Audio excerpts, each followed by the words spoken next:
वो इसराइली हैं और ले पालक होने का हक और जलाल और अहूद और शरीयत और इबादत और वादे उन्हीं के हैं। मैंने कहा इबादत भी उन्हां दी है, शरीयत भी उन्हां दी, ऊद भी, खुशबूआं भी उन्हां दियां ने, जलाल भी उन्हां दा ही है ते ओ ले पालक होण दा हक भी उन्हां दा ही है। ते साडे नाल की कीता जे भाई? हम भी ले पालक फर्जंद है, हमसे भी रिलेशन कायम है और हमसे पहले भी किसी से रिश्तेदारी। चलो मैनू एक गल दसो, रिश्तेदारां च लड़ाई पता कदों हुंदी है? मैं तुहानू दसना, घर में झगड़ा कब होता है? पहले मुंडे दा विआह कीता है ते गज वज के कीता है ते दूजे दा एवें ही कीता है ते ओहदे दिमाग च किहड़ियां गल्लां आंदियां ने?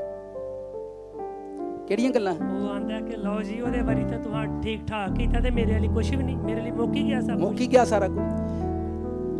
फिर सुने जो मैं कह रहा हूं, मैं जिहड़ी गल करदा, माता रोण डिया जो तुसी उत्थे कीता साडे नाल क्यों नहीं कीता? हमारे साथ रिश्ता ज्यादा गहरा बनाया, साडे नाल रिश्ता भी गहरा बनाया। उन्हां नूं नबी दिते, उन्हां नूं रसूल दिते, उन्हां नूं पैगंबर दिते, पर सानू उन्हें अपना पुत्र दिता।